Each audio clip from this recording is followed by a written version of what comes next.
মামুনুল হক হাঁটলো মিছিল। ঘটনাটা কি এরকম হইল কা না? মানে নতুন প্রজন্ম চায় আল্লাহর জন্য, ইসলামের জন্য কিছু করতে চায়। আলহামদুলিল্লাহ, আলহামদুলিল্লাহ।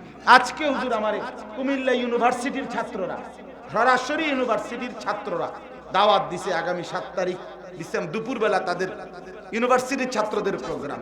আমরা এটা বুঝছি, আমরা এটা বুঝি। আলহামদুলিল্লাহ, নতুন প্রজন্ম আলহামদুলিল্লাহ ইসলাম জানতে চায়, আল্লাহর কোরআন শিখতে চায়।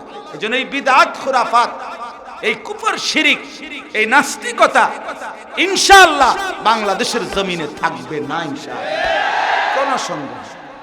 কোনো সন্দেহ নাই ইনশাআল্লাহ। বাংলাদেশের গলিতে গলিতে, রাস্তার মোড়ে মোড়ে, প্রতিটা আনাচে কানাচে আল্লাহর দয়ায় অসংখ্য অগণিত ছোট বড় কওমি মাদ্রাসা প্রতিষ্ঠিত হয়েছে। এটা প্রমাণ করে এদেশের মানুষের সাথে কওমি মাদ্রাসার সম্পর্ক একেবারে গ্রাম পর্যায়ে, ইউনিয়ন পর্যায়ে, ওয়ার্ড পর্যায়ে, ঘরকে ঘর এখন কওমি মাদ্রাসার উলামায়ে কেরাম, তালেবে ইলম মুসলমানদের ঘরে ঘরে আছে। আলহামদুলিল্লাহ, আলহামদুলিল্লাহ, আলহামদুলিল্লাহ। এজন্য জাহালত, মূর্খতা মানুষকে জাহান্নামে নিয়ে যায়।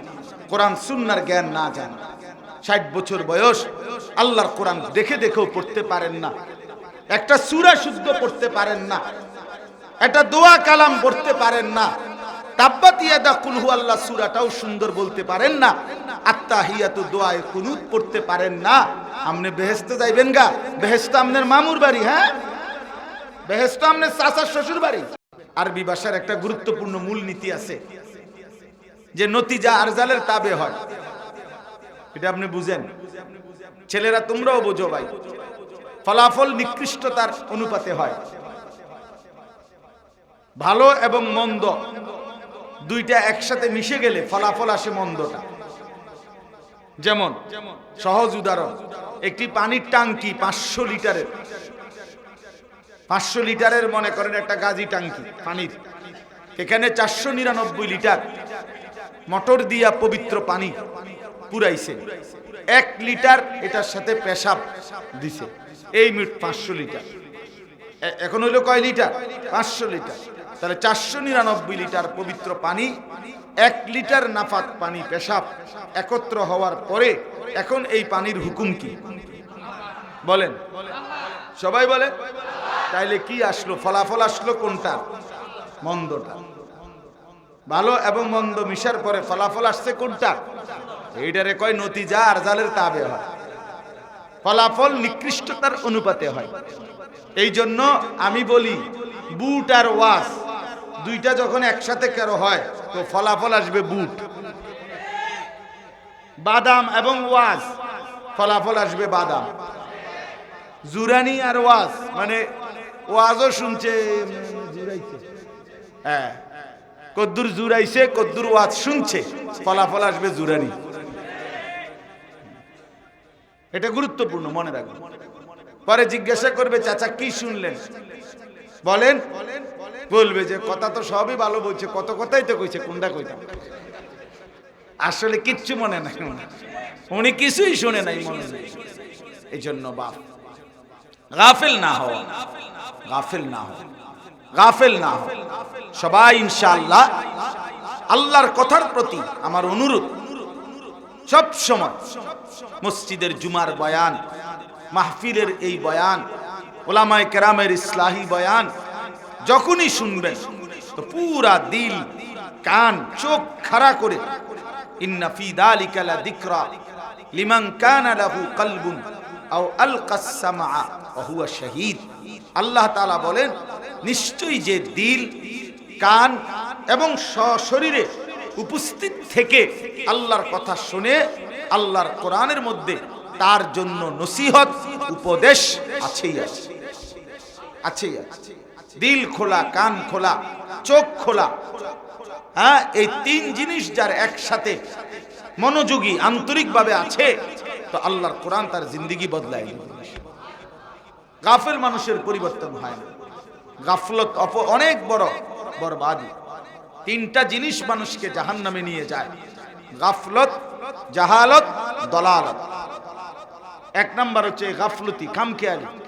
নামাজ পড়তেন না, অপরমু তো আইয়েন, যাইবেন না, আমি আইতেছি না। হ্যাঁ, নামাজ পড়তেন না, পড়তেন, শরীরটা জানি কেরুম লাগে, কেরকম লাগে, এ কেরুম জানি লাগবে, কেরুম লাগে কোন না, এ কেরুম লাগে, কি কেরুম লাগে, বাটফারি কথা আর কি, মানে না পড়ার জন্য একটা সুতা। এ গাফেল, এ জামু আর কি, পরমু আর কি, সময় আছে। এই গাফেল মানুষ বরবাদ হয়, মানুষকে জাহান্নামে নিয়ে যায়। কোরআন শরীফে আছে আল্লাহ তাআলা জাহান্নামীদের পরিচয় বলছে, উলাইকা হুমুল গাফিলুন, এরা এই জাহান্নামী, এরা কেন? এরা গাফেল। দুই নাম্বার হলো জাহালাত, কোরআন সুন্নাহর অজ্ঞতা, না জানা, এটা মানুষকে জাহান্নামে নিয়ে যায়। আপনি জানলেন না হালাল কোনটা, হারাম কোনটা, কোনটা ঈমান, কোনটা কুফর, কোনটা শিরিক, আপনি জানেন না। লোক দেখা দেখি, মানুষের দেখা দেখি, হ্যাঁ, একজনের দেখা দেখি ভুলটাই করে গেলেন, শিরিকটাই করে গেলেন, অজ্ঞতার মধ্যে পড়ে রইলেন। তো এতে করে একদিন হাসরের ময়দানে দেখবেন আপনার এই মূর্খতা, এই অজ্ঞতা, কোরআন সুন্নাহর এই না জানা, সঠিকভাবে বুঝার চেষ্টা না করা, এটা আপনার জাহান্নামে নিয়ে গেছে, জাহান্নামে। হ্যাঁ, সব সময় মনে রাখবেন, যারা ভণ্ড প্রতারক, দ্বীনের নামে মানুষকে প্রতারণা করে, এই ভণ্ড বেশরা, এদের সব সময়ের একটা চেষ্টা যেন নিজ ভক্ত মুরিদ, নিজ অনুসারী যেন কোরআন সুন্নাহর বিশুদ্ধ ইলম যেন না জানে, না শিখে, এটা সবসময় চেষ্টা করে। কারণ পড়লেই, শিখলেই জ্ঞানের আলো তার ভিতরটা আলোকিত করে তার কাছে অন্ধত্ব এবং আল্লাহর নাফরমানিটা স্পষ্ট করে দিবে, তখন ওই ভণ্ডের কাছ থেকে সরে যাবে।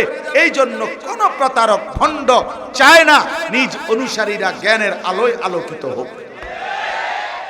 আমাদের কওমি মাদ্রাসার এই 158 বছর, 1866 সনে দারুল উলুম দেওবন্দ মাদ্রাসা প্রতিষ্ঠিত হয়েছে, কওমি মাদ্রাসার প্রথম মাদ্রাসা।